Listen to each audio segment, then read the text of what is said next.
열왕기하 2장 19절에서 22절까지의 말씀, 우리 총 4구절인데요. 우리 다 같이 한 목소리로 묵묵하기를 원합니다. 우리 함께 읽겠습니다. 시작.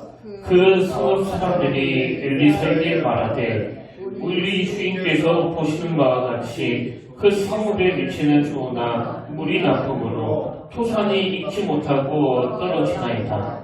엘리사가 이르되 새 그릇에 소금을 담아 내게로 가져오라 하매 곧 가져온지라. 엘리사가 물 근원으로 나아가서 소금을 그 가운데에 던지며 이르되 여호와의 말씀이 내가 이 물을 고쳤으니 이로부터 다시는 죽음이나 열매 맺지 못함이 없을지니라 하셨느니라 하니 그 물이 엘리사가 한 말과 같이 고쳐져서 오늘에 이르렀더라. 아멘. 할렐루야. 반갑습니다. 우리 함께 인사 나누길 원합니다. 참 잘하셨습니다. 주님의 이름으로 축복합니다. 오늘도 충만한 은혜로 여러분의 심령 가운데 채워질 줄로 믿습니다. 지난주 우리는 그 스승 엘리야 선지자가 자기에게 맡겨진 일을 끝까지 잘 수행하고는 이제 자기 겉옷을 그 엘리사에게 넘겨주면서 그동안 본인이 행하던 그 선지자직을 후계자 엘리사에게 계승시키는 그 과정에 대해서 살펴봤습니다.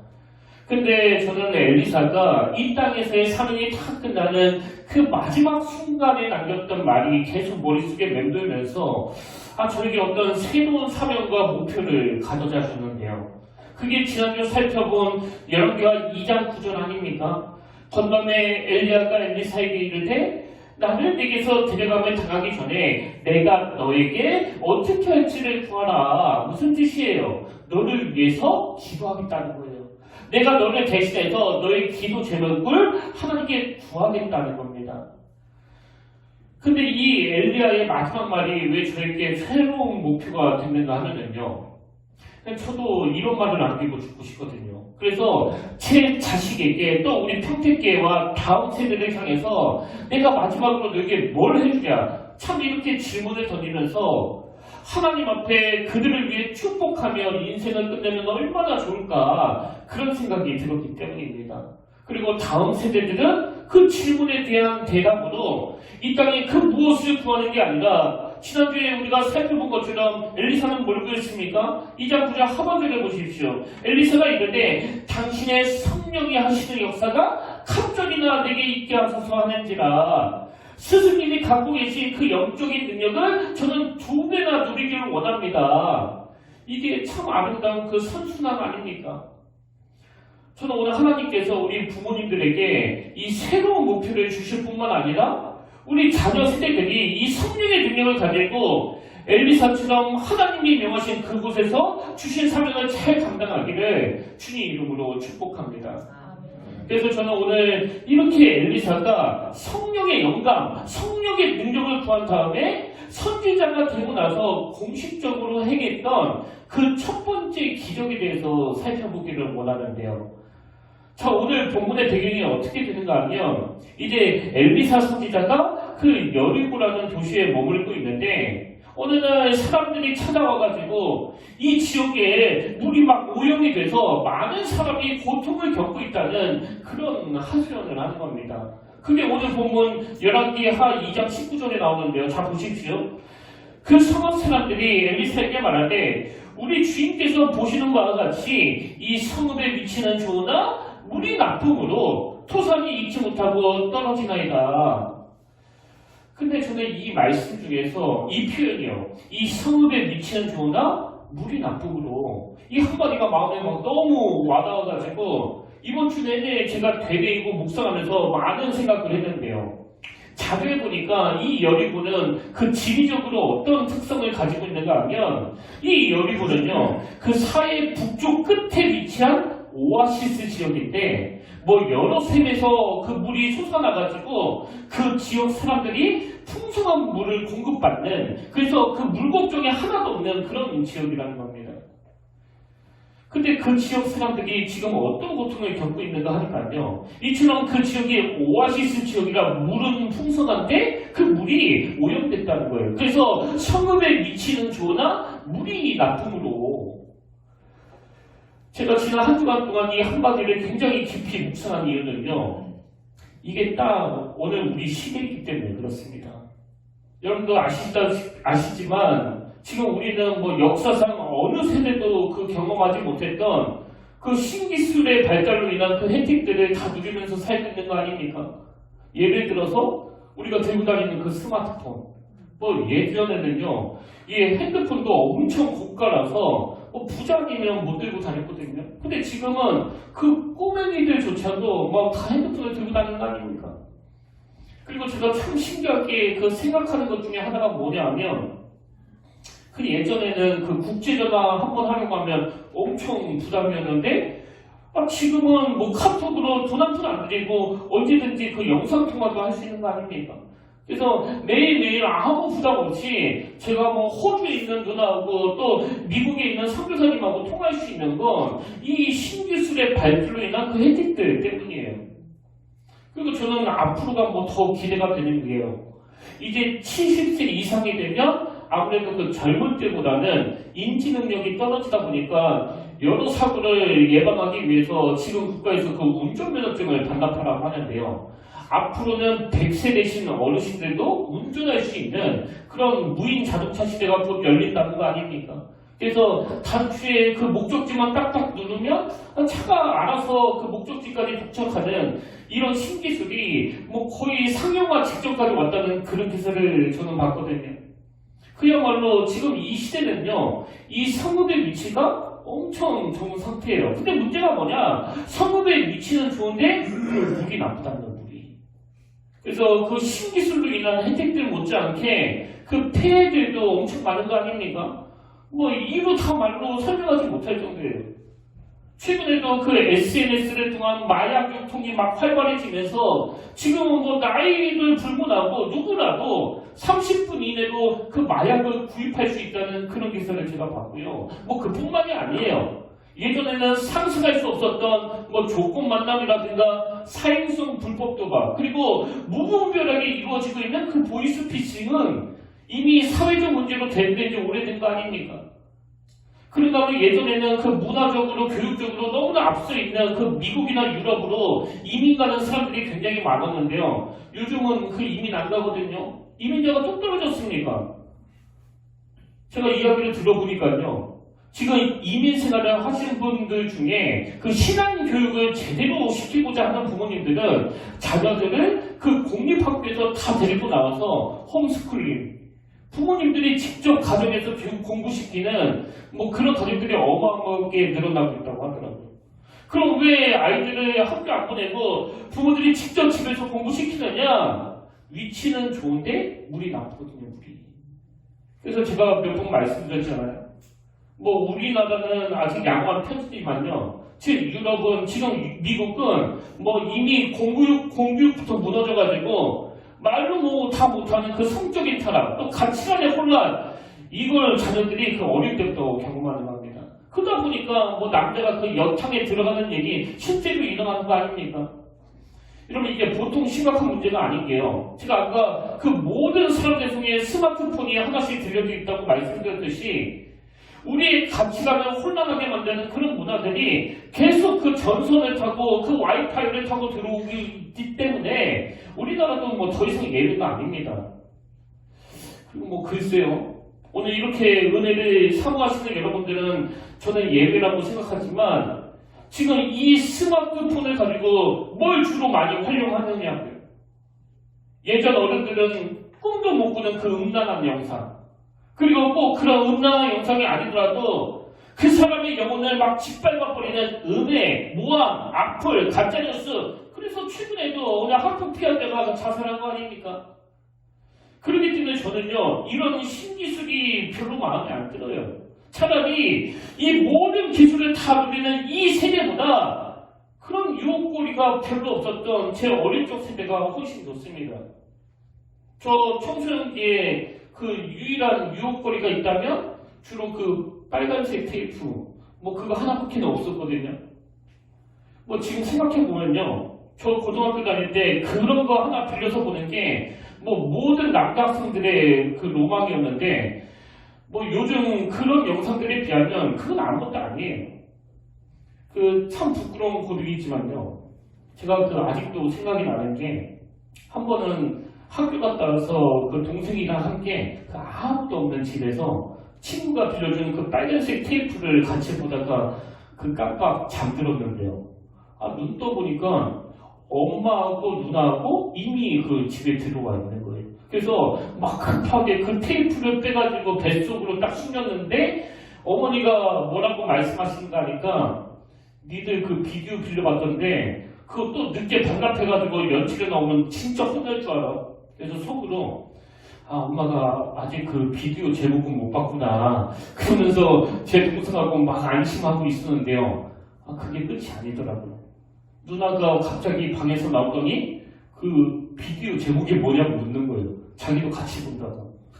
그랬더니 저희 어머니가 하시는 말씀이, 그거? 젖소 부인 바람났네. 그 뒤에 어떤 일이 일어나는지 대충 짐작이 되시죠?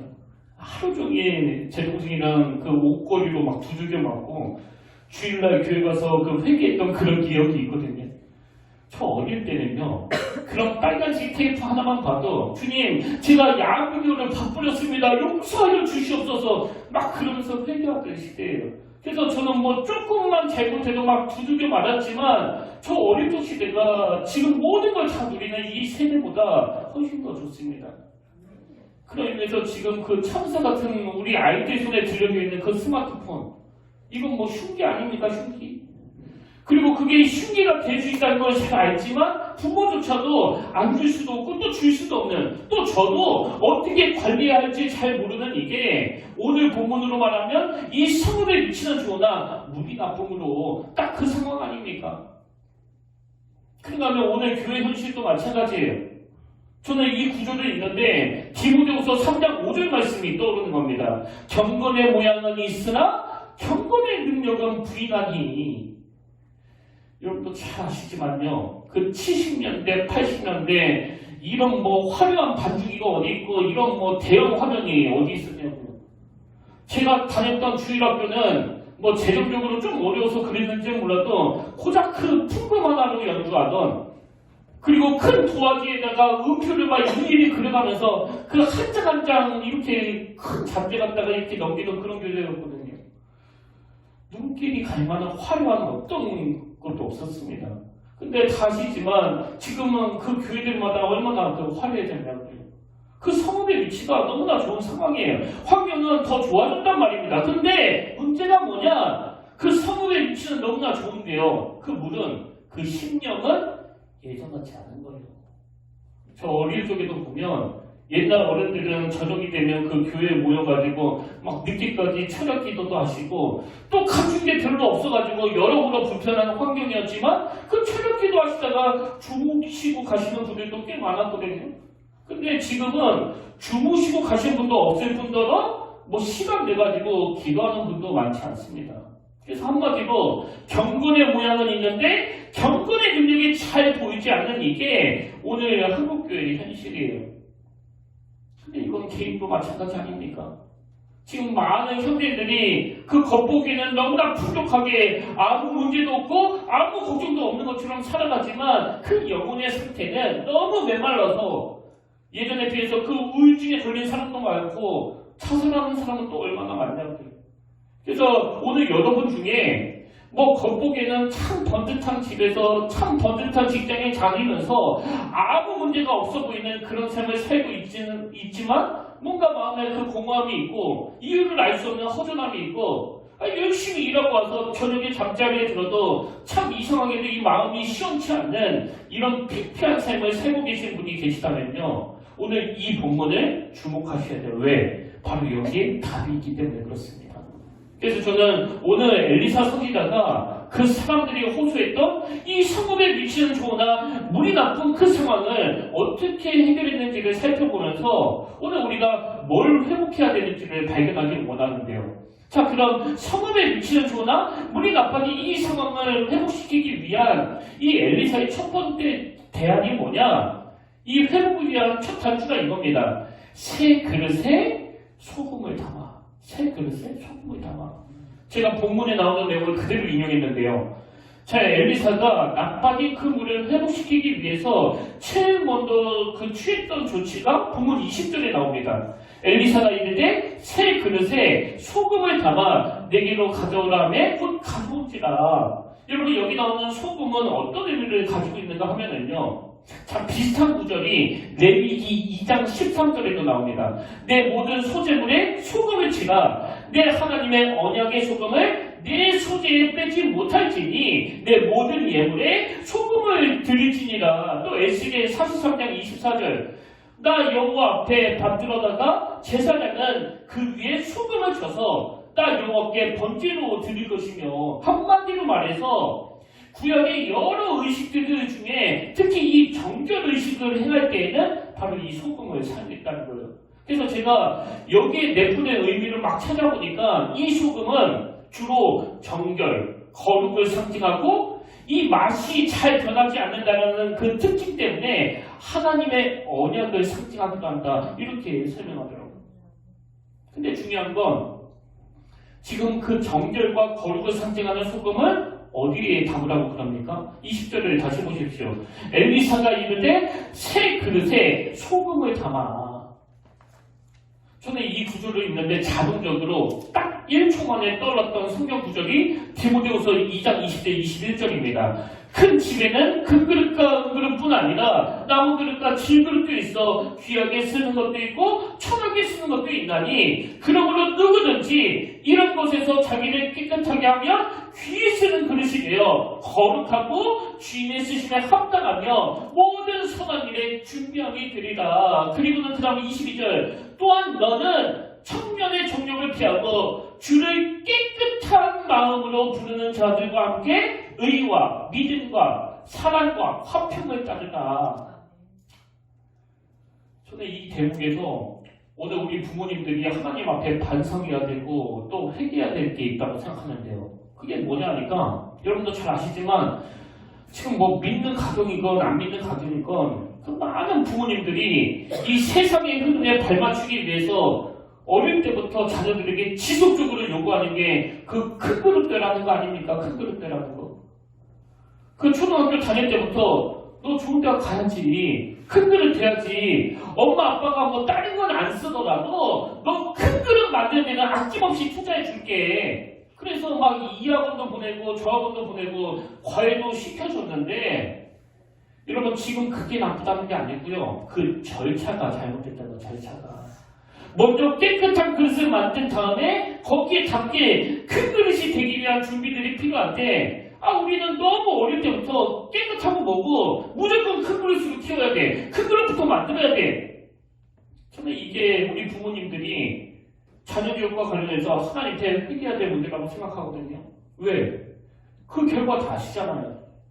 그렇게 큰 그릇 만들려고 모든 것을 해서 좋은 대학 딱 보냈더니 이제는 좀 컸다고 더 이상 들으려고 하지도 않는 겁니다. 그래서 뭐 신앙교육도 안 되고 인성교육도 안 되고 영적인 훈련도 안 이루어지고, 여러분 이제는요 오히려 부모가 뭐라고 이야기하면 애들이 바로 반발해버려요. 아니 세상이 바뀌었는데 왜 엄마는 자꾸 나한테 그런 걸 요구하시느냐고. 이게 오늘 예수님을 잘 모르는 그 젊은 세대가 말하는 거의 대부분의 한명이에요, 한명. 근데 왜 이렇게 됐다고요? 가장 중요한 건 큰 그릇이 되기 전에 그 깨끗한 그릇으로 만드는 건데 이걸 놓쳐버렸기 때문 아닙니까? 그래서 여러분, 오늘 본문에서 엘리사가 그 더러워진 물을 다시 회복하기 위해서 제일 먼저 이 새 그릇, 깨끗한 그릇을 요구하는 거예요. 그렇기 때문에 저는 오늘 우리 부모님들이요, 디모데후서 2장 21절에 다시 읽어드릴게요. 그러므로 누구든지 이런 것에서 자기를 깨끗하게 하며 귀히 쓰는 그릇이 되어 거룩하고 주인의 쓰심에 합당하며 모든 선한 일에 준비함이 되리라. 또한 너는 청년의 정욕을 피하고 주를 깨끗한 마음으로 부르는 자들과 함께 의와 믿음과 사랑과 화평을 따르라.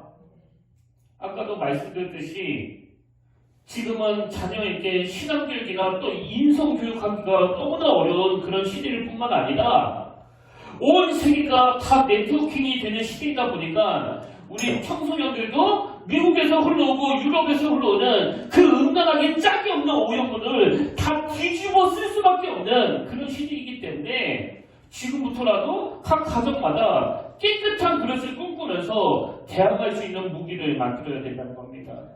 그 대항할 수 있는 무기가 뭐예요? 바로 거룩이에요. 거룩. 이 거룩이야말로 이 음란을 물리치지 않는 우리 자녀가 다른 세대가 되지 않도록 막아주는 그 능력이 된다는 걸 여러분 꼭 경험하시길 바랍니다. 그래서 여러분 그 다윗이 죽기 전에 자기 아들 그 솔로몬을 위해서 마지막으로 했던 말 중에 하나가 그 열왕기상 2장 3절에 나오는데요. 여호와께서 내 입에 대하여 말씀하시기를 만일 내 자손들이 그들의 길을 삼가 마음을 다하고 성품을 다하여 진실이 내 앞에서 행하면 이스라엘 왕의 오를 사람이 내게서 끊어지지 아니하리라 하신 말씀을 확실히 이루게 하시리라. 지금 죽음을 눈앞에 둔 그 아버지 다윗이 아들 솔로몬에게 뭐라고 이야기합니까? 큰 그릇이 되고 유명해지고 막 위대한 정치가로서 우뚝 서는 것도 좋지만 그 모든 바탕에는 하나님 앞에 진실이 행하는 것, 이것을 놓치면 안 된다는 거예요. 그래서 저는 종종 후배들에게 막 노래를 부르는 게 너무 빨리 그 꽃 피우려고 하지 마라. 그것보다 더 중요한 건 먼저 뿌리를 내리는 일이다. 목사면 목사답게 뿌리를 내려야 된다. 여러분 목사답게 뿌리를 내는 게 뭐예요? 거룩을 추구하는 거예요. 거룩을. 만약에 목사가 그냥 교회를 키우기 위해서 무슨 막 경영학도 배우고 무슨 회계학도 배우는데 너무나 세속화가 돼버려가지고 그 거룩을 잃어버렸다. 그러면 그게 어떻게 목사냐고요. 제가 그 몇 달 전에 그 기쁨교회에서 말씀 좀 전해달라는 그런 요청을 하셔서 한번 다녀온 적이 있는데요. 아마 제 아내는 잘 알 거예요. 반응이 꽤 좋았거든요. 뭐 찬양을 부르시면서 막 눈물을 흘리시는 분도 많았고 말씀 끝나고 막 인사할 때도 너무나 그 막 초롱초롱한 눈빛으로 은혜 받았다고 제 손을 꼭 붙잡는 그런 분들도 많았고요. 심지어는 어떤 성도님은 아내와 함께 그 주차장에 가고 있는데 거기까지 따라가가지고 목사님 한 번만 그 악수해 주시면 안 될까요? 그러더라고요. 그래서 제가 오래간만에 그렇게 많은 분들이 막 칭찬해 주는 걸 경험하다 보니까 한 며칠 동안은 제가 그 달콤함에 젖어 있었는데요. 하나님이 꿈으로 그런 저에게 경고하신 것 같아요. 꿈에서 제가 그 넓은 고속도로를 막 차를 타고 이동하는데요. 앞에 그 잘 가던 큰 트럭이 갑자기 제 앞에서 급정거를 해가지고 제가 막 깜짝 놀라가지고 그 브레이크를 밟다가 다리에 막 쥐가 나면서 잠에서 깬 적이 있거든요. 그리고는 제가 막 그 식은땀을 닦으면서 이게 꿈이었구나 다행이다 그렇게 안심하고 있을 때 하나님이 제 마음에 주시는 말씀이 있었는데요. 그게 뭐냐면 네가 지금 그 달콤함에 빠지는 그 상황에서 빨리 벗어나야 된다는 거, 빨리 멈춰야 된다는 겁니다. 그럼 제가 왜 이런 꿈을 이렇게 해석했느냐? 저는 많이 봤거든요. 우리 윗대에 그렇게 현란한 말솜씨를 가지고 주목받고 박수받던 목사님들이 무슨 성적인 문제로, 물질적인 문제로, 또 탐심의 문제로 한순간에 그 추풍 낙엽처럼 쓰러지는 걸 많이 봤기 때문에 제가 이렇게밖에는 해석이 안 되는 겁니다. 여러분, 한 10년 전, 20년 전 그렇게 유망했던 목사님들 중에 어느 날 갑자기 없어진 그 목사님들이 얼마나 많은지 아십니까? 근데 왜 그런 일이 생겼다고요? 그 성읍의 위치는 좋다? 물이 나쁨으로 이걸 방치했기 때문이에요. 그래서 여러분 잠언 15장 8절이요. 악인의 제사는 여호와께서 미워하셔도 누구를 기뻐하십니까? 정직한 자의 기도는 그가 기뻐하시느니라. 우리가 자꾸 오해하는 게 뭐예요? 우리는 그 기도 내용이 좋아야 하나님도 기뻐하신다고 생각해요. 근데 하나님은요, 그 기도 내용보다도 기도하는 그 사람의 깨끗함을 보고 기뻐하신다는 겁니다. 여러분 좀 막 더듬더듬거리고 또 말주변이 별로 없다 하더라도 하나님은 그 기도하는 사람이 거룩하면, 그 기도하는 사람이 깨끗하면 그 사람의 존재 자체로 기뻐하신다는 분이심을 꼭 기억하시길 바랍니다. 이게 오염된 물을 회복하기 위한 그 첫 번째 대안이라면요. 그 두 번째 대안이 뭐냐? 물 근원으로 나아가서 자, 21절을 다시 보십시오. 엘리사가 물 근원으로 나가서 소금을 그 가운데에 던지며 이르되, 저는 오늘 본문에서 물이 오염돼서 마시지 못하는 그 상황을 해결하기 위해 물 근원으로 나아가 그 소금을 던지는 엘리사를 묵상하다가 그 작년에 본 업스트림 뭐 이런 책이 제가 생각이 나는데요. 업스트림은 우리말로 그 상류라는 뜻이거든요. 상류. 근데 이 책이 주장한 게 뭐냐 하니까 어떤 문제를 만났을 때 상류에서 그 문제를 해결하느냐 아니면 하루에서 그 문제를 막기에 막 급급하느냐 이거에 따라서 인생이 딱 달라지고 또 조직이 달라질 수 있다는 그 내용입니다. 그래서 제가 그 책에 나오는 한 대목을 읽어드리려고 하는데요. 자, 여러분이 이 그림을 보시면서 한번 머리로 상상해 보십시오. 친구와 강가로 소풍을 나간 당신, 지금 이 두 사람이 강가에 와 있습니다. 친구와 강가로 소풍을 나간 당신, 살려달라는 외침과 함께 아이가 떠내려온다. 한 명을 건지고 나니 또 한 명이 떠내려오고 또 내려오고, 두 사람의 힘으로는 타 구하기가 벅찬 상황. 이때 친구가 뜻밖의 말이 난다. 나는 상류 업스트림으로 가서 아이들을 물속에 던져놓는 놈을 잡을게. 이 그림이 그려지시나요? 한 친구는 그 하루에서 떠내려온 애들만 계속 건져내고 있는데, 또 다른 친구는 보다 근본적인 문제를 해결하기 위해 나는 상류 업스트림으로 올라가서 아이들을 물속에 던져놓는 놈을 잡겠다는 거예요. 그러면서 그 책에서 이런 질문을 던집니다. 당신은 어떤 선택을 할 것인가? 상류로 가서 문제를 근본적으로 해결할 것인가? 하루에서 같은 일을 반복할 것인가? 그런 의미에서 보면 오늘 본문의 엘리사는 그 상류로 가서 그 문제를 해결하는 사람 아닙니까? 저는 이 물 근원으로 가서 근본적인 문제를 해결하는 엘리사의 모습을 보면서 예수님의 이 말씀이요. 마가복음 7장 18절부터 보십시오.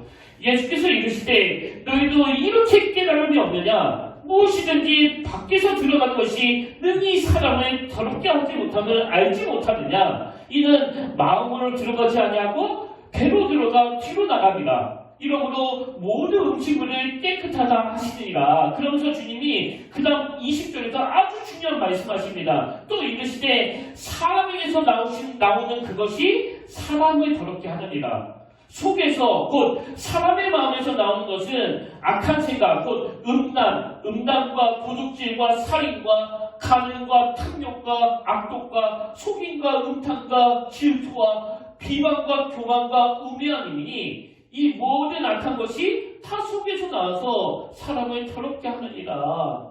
무슨 뜻이에요? 너희들을 더럽히는 건 외부에서 들어오는 어떤 음식물 때문이 아니라 너희 속에 있는 그 악한 생각 때문이라는 거예요.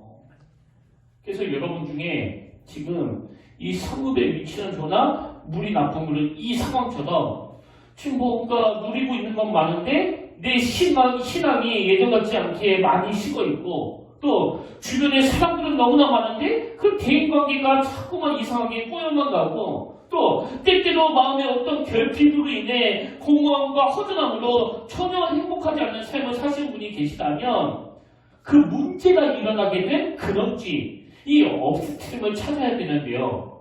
그 문제가 일어나게 된 모든 출마는 어디에서 시작하느냐? 하나님과의 관계가 어긋나버린 내 안에서 시작하는 거예요. 내 안에서.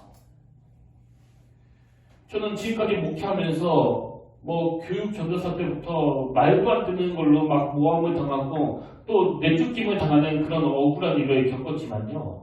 여러분이 지금 보시는 바와 같이 저 그렇게 망하지 않았거든요. 그럼 제가 왜 안 망한 거예요? 그건 업스트림, 저를 망하게 하는 근본적인 문제가 아니거든요. 그래서 오히려 그런 악한 공격들을 통해서 제가 하나님 앞에 얼마나 많이 다듬어졌는지 모릅니다. 여러분, 나를 망하게 하는 그 문제의 신원제는요, 바로 내 안에 있는 거예요, 내 안에. 그래서 오늘 우리가 정말 말씀을 통해서 또 예배를 통해서 그 이사야가 경험했던 막 스랍들이 거룩을 외치며 하나님을 찬양하는 그 은혜를 경험하고, 우리가 내뱉어야 되는 한마디는 이사야 6장 5절 이것밖에는 없습니다. 그때 내가 말하되 화로다 나여 망하게 되었도다. 뭐 내가 시대를 잘못 만나가지고 내가 뭐 사람들 잘못 만나 그거 아닙니다. 화로 다 나야 돼요. 화로 다 나요. 그러면 마지막 세 번째로 이 회복을 위한 대안과 관련해서 우리가 꼭 기억해야 되는 가장 중요한 게 뭐냐? 여호와의 말씀이 내가 이 물을 고쳤으니예요. 내가 이 물을 고쳤으니. 자, 21절을 다시 보십시오. 엘리사가 물 근원으로 나가서 소금을 그 가운데에 던지며 이르되 여호와의 말씀이 내가 이 물을 고쳤으니 이로부터 다시는 죽음이나 열매 맺지 못함이 없을지니라 하셨느니라. 여러분 지금 누가 물을 고쳤다고요? 여호와 하나님이 고치신 거예요. 엘리사가 고친 건 아닙니다. 저는 정말 성령님께서 오늘 저와 여러분에게 깨달음을 허락해 주셔서 우리의 모든 문제가 해결되는 그 원천은 여호와 하나님의 능력으로부터 기인한다는 사실을 철저하게 인식시켜 주시기를 바랍니다. 여호와의 말씀이 내가 이 물을 고쳤으니예요. 그리고 지난주에도 나누었지만 엘리사가 참 귀한 게 자기에게 그런 능력이 없음을 정확하게 알았기 때문에 그 스승 엘리야를 통해서 이 모든 능력의 원천 되신 그 하나님께 갑절의 능력을 구하는 거 아닙니까? 그래서 여러분 이제 스승 엘리야 선지자가 막 승천하고 나서 이 엘리사가 보이는 반응이 굉장히 중요한데요. 스승이 사라진 그 상황에서 엘리사가 이렇게 반응합니다. 열왕기하 2장 14절. 엘리야의 몸에서 떨어진 그의 겉옷을 가지고 물을 치며 이르되 엘리야의 하나님 여호와는 어디 계시니까 하고 그도 물을 치매 물이 이리저리 갈라지고 엘리사가 건너니라. 엄밀히 말하면 엘리사가 선지자로 부름받고 나서 가장 먼저 베푼 기적이 이렇게 요단강 물을 가르는 거거든요. 근데 엘리사는 이 요단강 앞에서 방금 전까지 눈에 보였던 그 스승 엘리야를 찾는 게 아니라 누구를 찾습니까? 엘리야의 하나님 여호와는 어디 계시니까예요.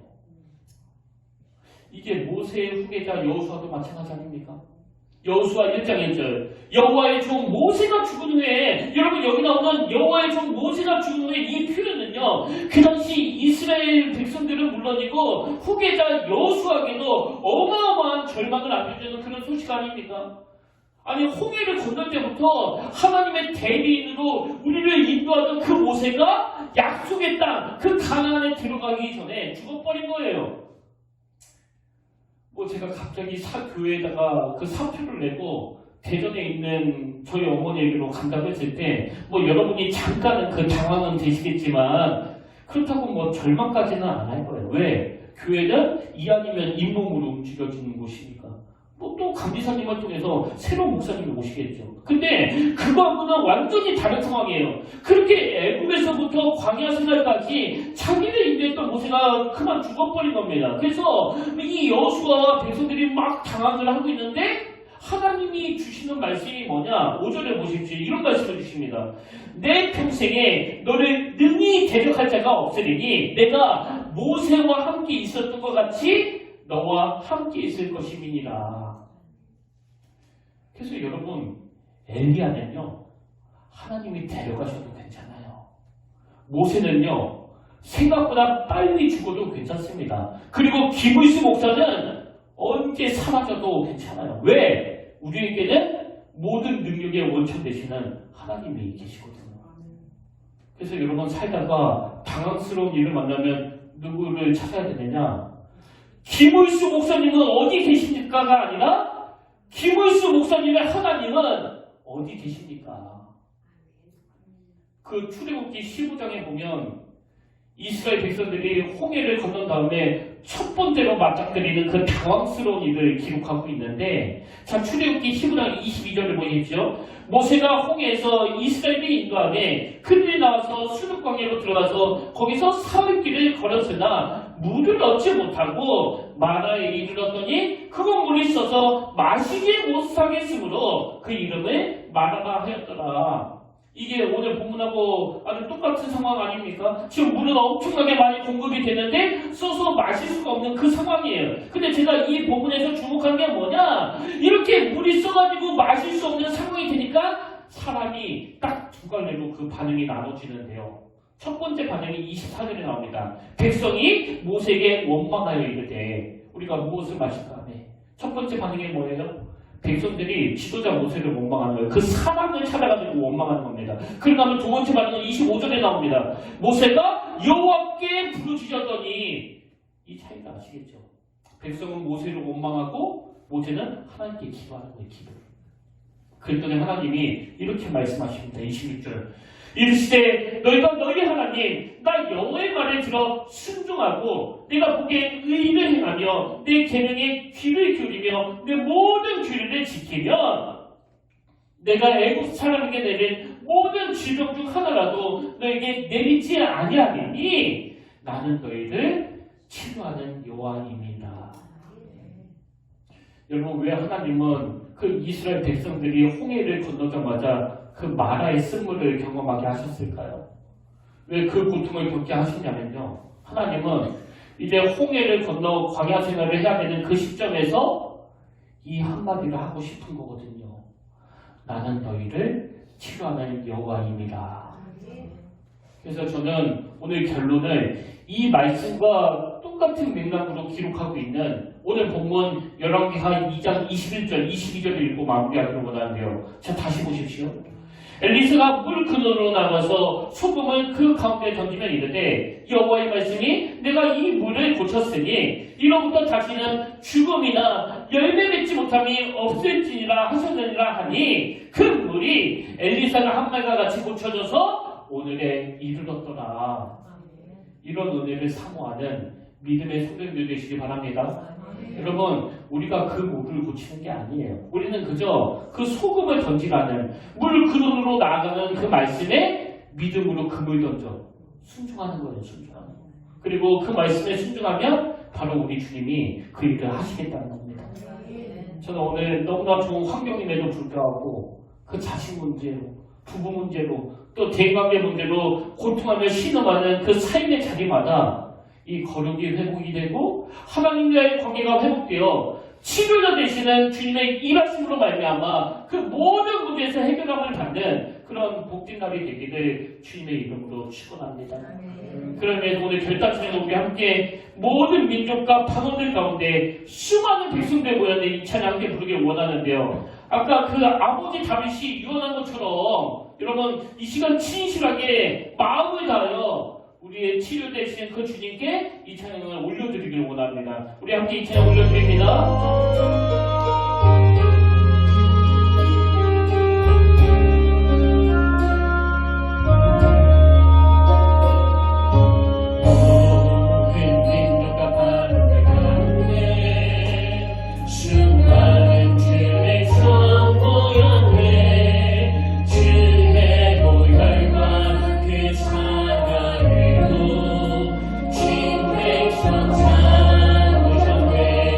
주를 찾아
아버지, 오늘 우리는 너무나 풍족한 시대를 살아가고 있지만 하나님과는 점점 멀어지는, 그래서 성읍의 위치는 좋으나 물이 나쁜 그 상황에 놓여져 있습니다. 아버지, 악한 시대 속에서 그저 무기력하게 끌려가지 않도록, 더럽히지 않도록 우리 가정을 지켜주시고 우리 자녀들을 보호하여 주시옵소서. 그러기 위하여 가장 먼저 우리 가정 안에 그 거룩이 회복되게 하시고, 모든 문제의 근원지는 바로 나로부터 시작된다는 사실을 자각하며 치료자 되시는 예수 그리스도, 그분의 능력을 구할 수 있도록 우리의 심령을 주관하여 주시옵소서. 그러면 오늘 우리가 만나고 우리가 접촉하는 그 모든 사람들이 하나님이 주신 그 거룩으로 말미암아 그들도 깨끗함을 입는 그런 역사가 일어나기를 원합니다. 갈수록 악해지는 이 시대 속에서 끝까지 그 맛을 잃어버리지 않는 소금이 되어 엘리사처럼 사람을 고치고 사람을 살리는 그 귀한 삶에 쓰임받게 하시고, 이번 한 주간 주님의 그 선한 능력을 의지하여 죄의 자리에 빠지지 아니하고 죄의 자리에 거하지 않는 아름다운 한 주간이 되도록 인도하여 주시옵소서. 그 은혜로 함께하여 주실 줄 믿사오며 이 모든 말씀 거룩하신 예수의 이름으로 간절히 기도드립니다. 아멘. 이제 다 자리에서 일어나셔서 우리 파송 찬양으로 수많은 무리들 주여 그분을 보길 원하며 이 찬양 함께 부르길 원하는데요. 여러분, 이 찬양 함께 부르실 동안에 여러분 그거 아시죠? 찬양에도 능력이 나타나는 거예요. 찬양에도 치유가 일어난다는 거예요. 우리가 하나님 앞에 정말 순수하게 또 깨끗한 마음으로 이 찬양 올려드릴 때 이 찬양 가운데 치유의 역사가 일어날 줄로 믿습니다. 그 물의 근원 되시는 그 하나님께 우리 이 찬양 함께 올려드리기 원합니다.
예수 이름 앞에 나오는 자 복이 있도다.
여호와를 섬기는 것이 너에게 좋지 않게 보이거든 너희 조상들이 강 저쪽에서 섬기던 신들이든지 또는 너희가 거주하는 땅에 있는 아모리 족속의 신들이든지 너희가 섬길 자를 오늘 택하라.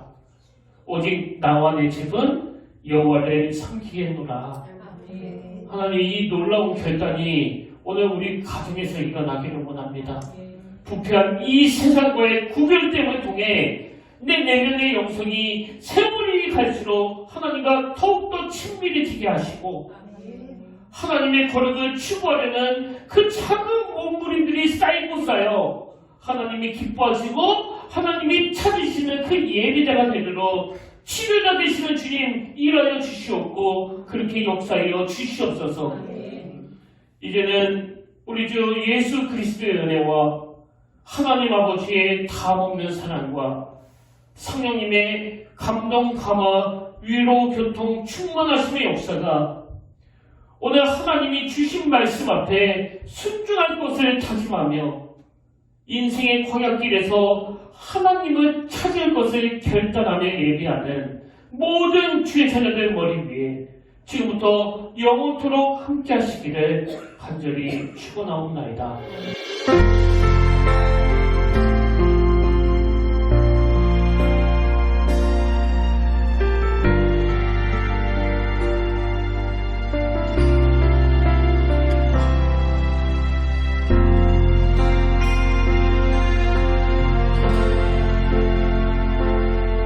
지금 서 있는 이곳에서 높임을 받으소서.